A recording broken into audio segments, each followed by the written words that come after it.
ハイタイ、長峰かなです。プチ沖縄トラベラーへメンソーレ。私はスタジオから沖縄大好きな外国人2人、バンソンとクリスタルの行方を見守りながら、うちなーんちの目線でコメントさせていただきます。早速見ていきましょう。お二人、ウニゲーサビラ。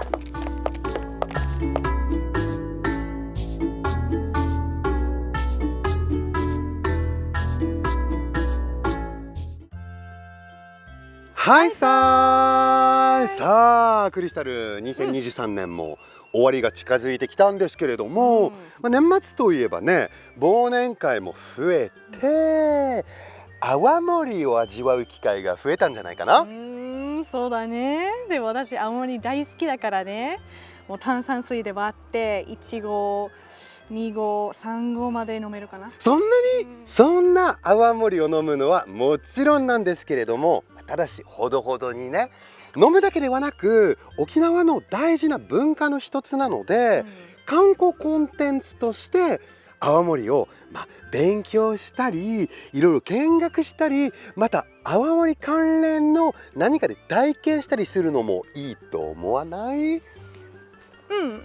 何しても泡盛飲めたら嬉しいです。本当に飲むだけのが目的なんですけれども、いやでも今日はですね、こんなも素晴らしい絶景のね、沖縄中部のうるまでそんな泡盛にまつわる歴史見学体験をいろいろしたいと思いますので、早速行きましょう。せーの、レッツゴーやー。さあ今回お二人は沖縄が誇る泡盛と観光アクティビティと泡盛の新しい楽しみ方をご紹介してくれるということなんです。それにしてもクリスタル、泡盛がもう大好きなんですね。本当に泡盛っていろんな銘柄がたくさんあって、独特の個性を味わうならロックでの飲み方が一番なんですが、私は最近泡盛と牛乳をプラスしたり、泡盛とコーヒーをプラスしたりとかして、本当いろんな飲み方が楽しめるのですごく好きなんです。さあ皆さんはどんな飲み方が好きなんでしょうか。最後にね、飲めるといいですよね、クリスタルも。さあでは旅を見ていきましょう。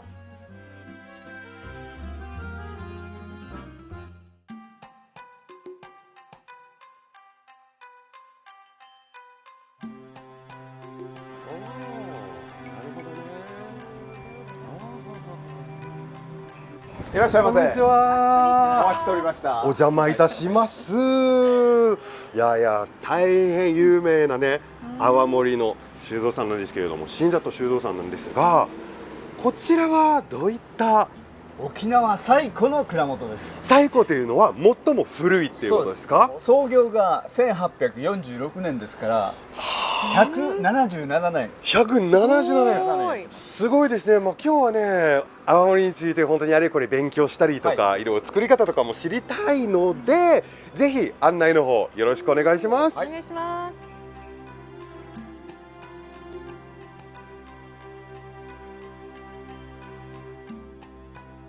どうぞいらっしゃい。はい。いらっしゃいませ。おー、すごい瓶がいっぱいですね。こちらはどういった泡盛になるんですか？今までうちが製造した泡盛、もう販売してないやつですね。でも、ある意味歴代の作られた泡盛ということなんですね。うちの酒造会社の歴史みたいな感じですね。そのね、177年です。7年っていうね、これだけ古くて歴代のいろんな泡盛を作ってきたもう歴代の会社って本当にもう素晴らしいと思うんですので、ぜひ今の泡盛も見せていただきたいですね。了解です。はい、よろしくお願いします。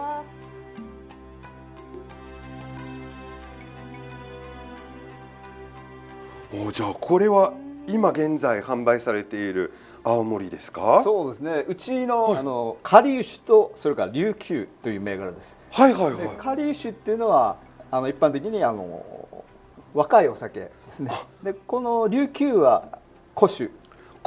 古いお酒。はい。空酒の銘柄として使ってます。古酒ってすごい行事ごととか沖縄でみんなこの瓶で買ってる方もいるんですけど、亀に入ってるそうですね。のもあって、そうですね。沖縄では初孫とか子供が生まれた時に亀を購入しまして、でその子が20歳になった時に一緒に踏み交わすという風習があります。そうなんです。バンソンさんも言ってたんですが、お祝い事で泡盛を送るっていうのも沖縄ではありまして、私も息子を出産した時に祝い酒として泡盛いただいたんですね。で20歳の時になったら一緒に飲もうかなっていう思いもありながら、でまた空数になると甘さが増してすごくまろやかな口当たりになるので、ね、また息子と乾杯するのも楽しみだなと思いながら、ちょっとね空数開けるのを楽しみにしたいと思ってますよ。もうそもそも泡盛って原料というか材料って何で作ってるんですか？タイ米なんですよ。タイ米、タイのお米。タイのお米、こういう細長い米なんですけど、インディカ米って言いまして、インド系の米なんですね。細長い米。うちはですね、タイ米だけではなく、県産米も使って泡盛も仕込んでるんです。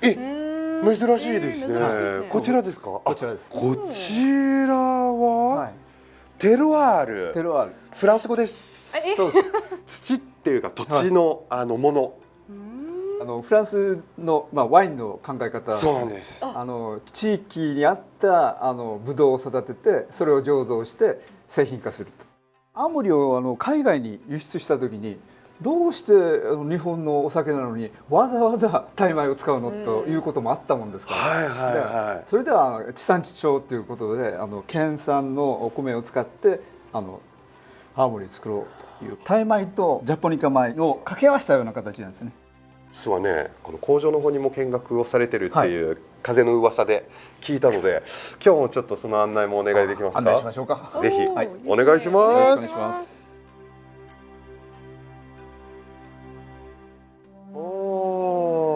いや、泡盛といえばこういう亀ですね。そうですね。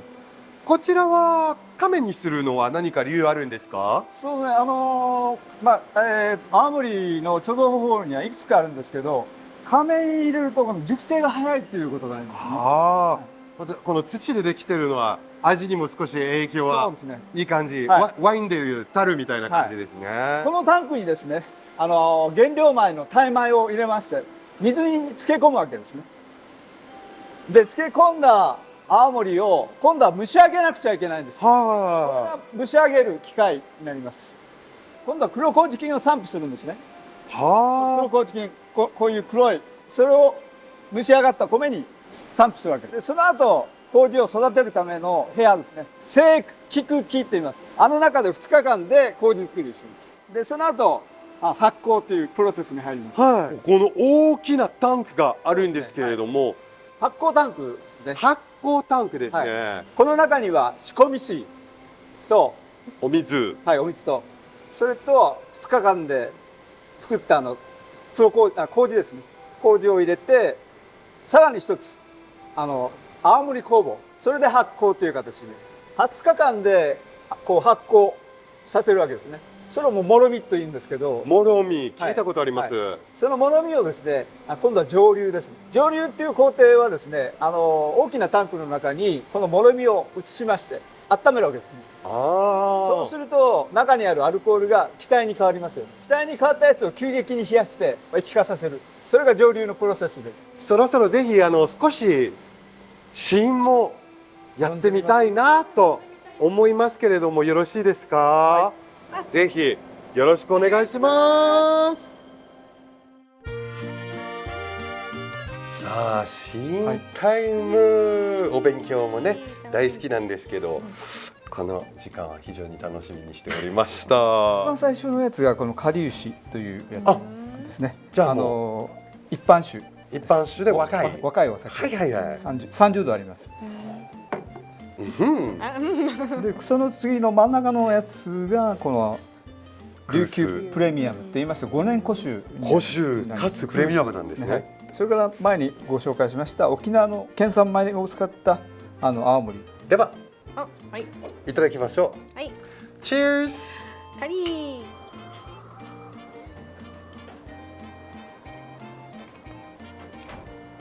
なんか甘い、ちょっと、少し甘いんですけれども、いい感じの酸味っていうんですかね、うもう少しあってですねそれがね酸味もあるんですけれども甘さとみずみずしさもあるので、なので新酒でも結構立派な大人の味のありがとうございます。なんか上品な感じが、はじゃあ5種次は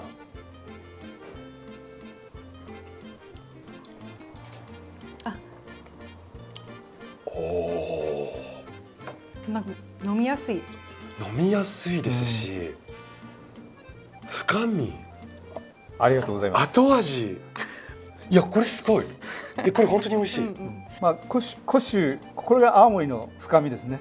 なんか土寝の味かせばと言いますか寝かすほど丸くなったり重厚な感じになってくる。この土の味っていうんですかねっていうじゃあ僕多分初めてタイ米じゃない泡盛を飲むのはあ、私あもはい初めてだと思うのでいただきましょ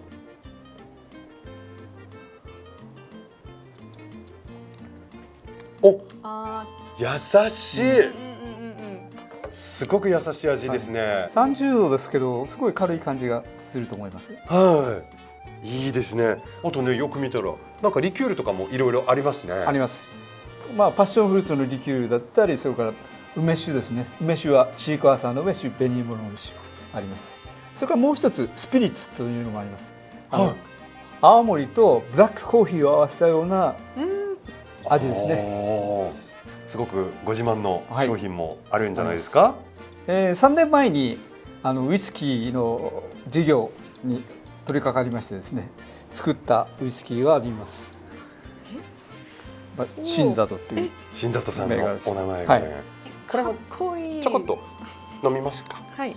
実はですね僕ウイスキーってあんまり飲めない人で、お酒は好きなんですけどウイスキーが結構少し、あまり得意じゃないけれども、新里さんのウイスキーって過去にね、はい一度味見させて時があってあ、そうですか。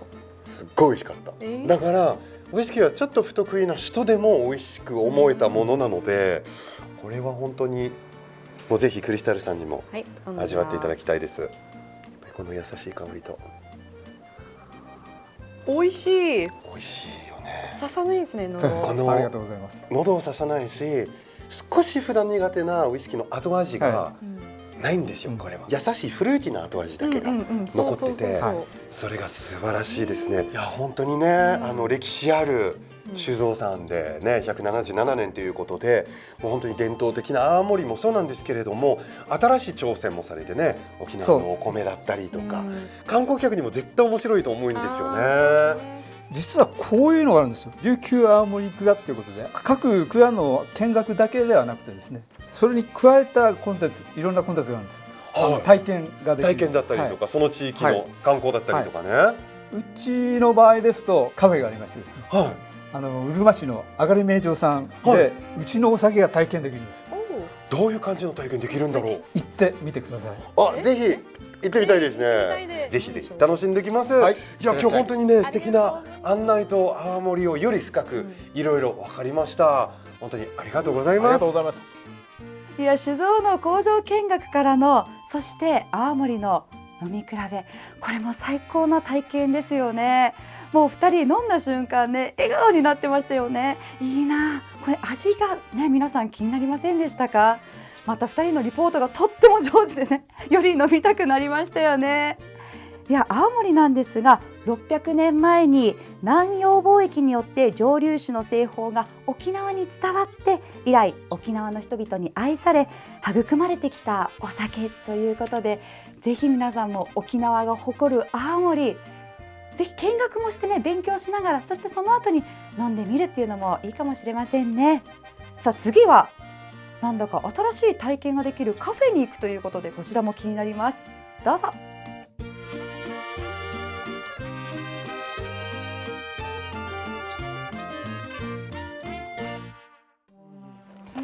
泡盛美味しかったですね。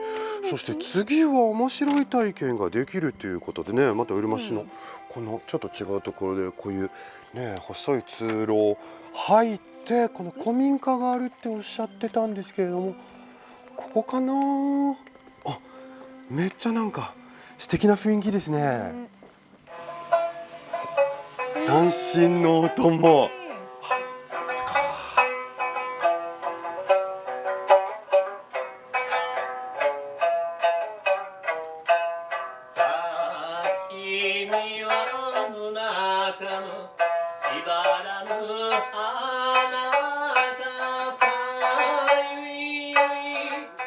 や素敵なお店で、まさか三振で歓迎していただけるのはすごく嬉しかったですね。嬉しいです。こちらこそありがとうごありがとうざいます。ございます。ここはどういったお店ですか？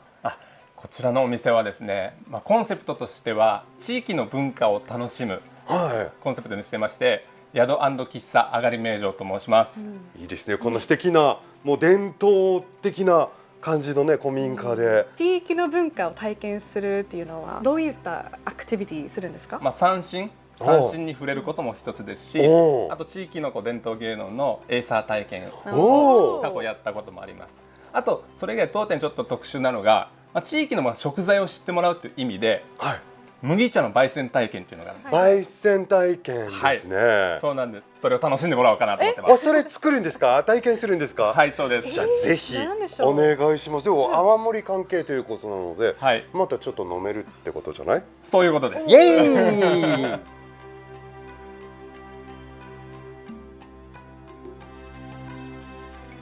体験タイムです。よろしくお願いします。はい、よろしくお願いします。本日改めて体験していただくのはこちらです。麦茶の焙煎体験をしていただこうと思います。では早速なんですが、もう目の前の方にカセットコンロと小さなフライパン、こちらを使って焙煎をしていただくんですけれど、よろしいでしょうか？お願いします。では早速ちょっと火をつけてですね、はいこちらにご用意してある小麦を入れていきます。見てみま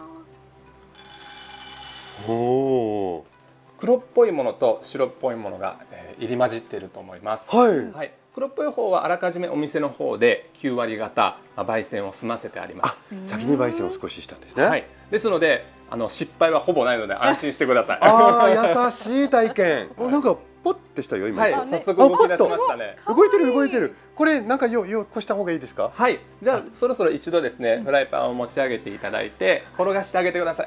弾けてますね。弾けてました。今飛んだ。今日の小麦機嫌良さそうですよ。これよかった。あがり名城があるうるま市、同じうるま市のですね池江島っていうところで栽培されたものなんですね。そもそも沖縄でこの小麦の栽培というのは、戦前までは結構幅広くされてたんですけれども、どうしても戦後は輸入物に切り替わるようになっていって、廃れていってしまったっていう現実がありました。ただ一方でこの辺りの地域、特に島の辺りっていうのは旧暦行事をしっかり残していこうという動きがあって、その中でも池江島の地域の区長さんがこの文化をしっかり残していく上でもちゃんと島で栽培されたものを行事の時にお供えをしたり、でただただお供えをするためだけではなくて、それを使ったいろんな特産品開発とかやっていくとしっかりとした島おこしができるんではないかっていう考えをお持ちで、それを私は教えてもらっていて、何か応援できないかなと思って、うちのお店でもこういった形で、体験をしてもらいつつ、こういったお話ですね、させていたみんなだいてます。に知ってもらう。もしかしたら今ここに見える麦ですか？はい、そうなんです。まさにこの麦はその池江島の小麦そのものなんですけれども、今では沖縄県全体の島麦かなさんという、島麦かなさん。はい、かなさん。かなさん。かなさん。はい、かなさん。かなさん、スタジオのかなさん。こうやってね、昔からあるものの伝統を守りながらも若い人たちでも観光客でも楽しめるアクティビティを生み出すっていうのはすごい素敵ですね。そうですね。で、泡盛はいつ出てくるんですか？はい、早速なんです。すいません、ちょっとお話が長いんです。いえいえ、僕も長いんです。僕も長い。今日飲みに来たみたいなもんなんで。ごめんなさい、一旦こちらのミルでですね、バナミルですね。いかっこいいミル。焙煎をした小麦をひいていただきたいと思います。じゃあこのまま中に。はい、入れてください。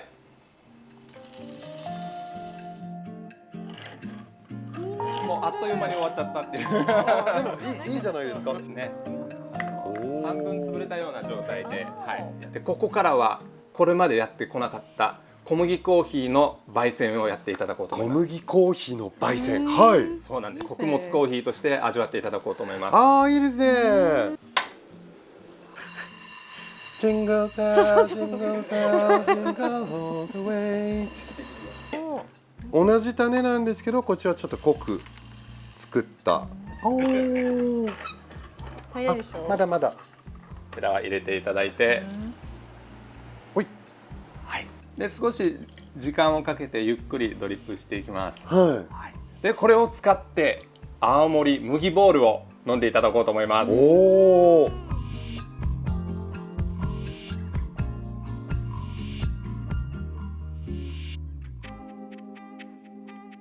できました。おしゃれですね。なんかナチュラルにおしゃれっていう感じなんですけれども、こちらが一番最初に入れた麦茶ですね。はい、そうです。ロボットこちらが麦茶の焙煎でやっていただいたものです。でこちらは後半の方でちょっと濃く焙煎した小麦コーヒーでこの泡盛麦ボールですね。まず麦茶から、香り本当に香ばしいですね。あ、いいな。麦茶のいいところはですね、本当にホットで飲んでも美味しいし温まるし、冷やしたらね真夏にすっごく涼しくなるから、それがもう本当に年中で、これはまたね自然な本当に香ばしい味があって、美味しい。泡盛麦ボール、いやどんな感じかね。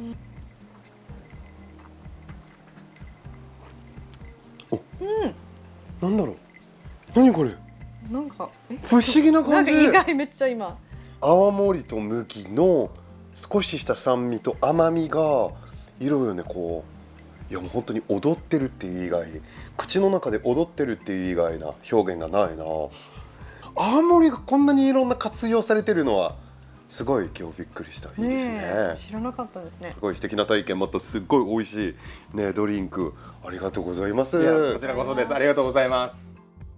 いや、泡盛と麦、そしてコーヒーってこの組み合わせが斬新で面白いですよね。いや、飲んでみたいな。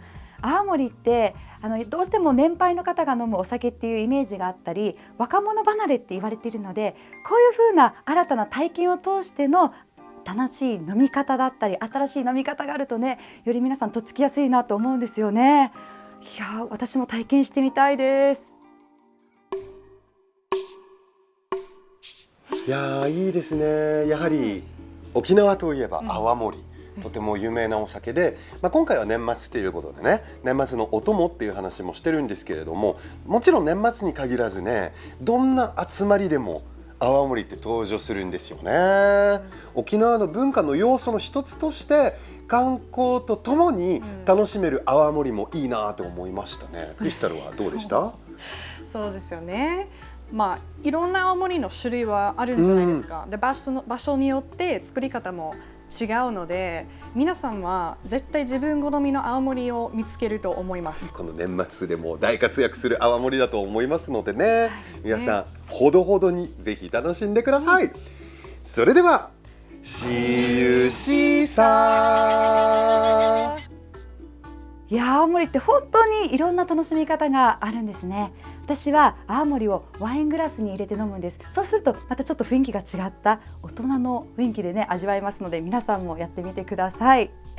さあ、今回ご紹介しました琉球泡盛蔵ビジターズガイドはですね、沖縄各地で愛されてきた泡盛をそれぞれの地域の歴史や文化、自然、人々の暮らしを感じながら楽しんでいただく旅行者の皆様へ、沖縄県酒造組合が提供しているものなんです。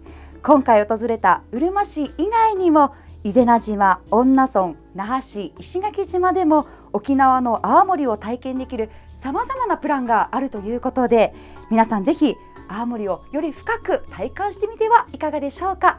新しい泡盛の楽しみ方に今後も注目です。さあ、次回はお酒つながりで年末スペシャルということで、素敵なゲストをお迎えして年越しにぴったりの那覇でジャンル豊かな素敵なお店を紹介しながら飲み歩きを満喫。いや、飲み歩き本当にロケになったんでしょうか。大丈夫かな、ちょっと心配ですね。皆さんどうぞお楽しみに。バンソンさん、クリスタル、今回もありがとうございました。今日もお二人に沖縄の魅力をたくさん知っていただきました。うちなんちの私でも様々な発見がありましたよ。皆さんぜひチャンネル登録をよろしくうにげーさびら。うんじくみそうりよ。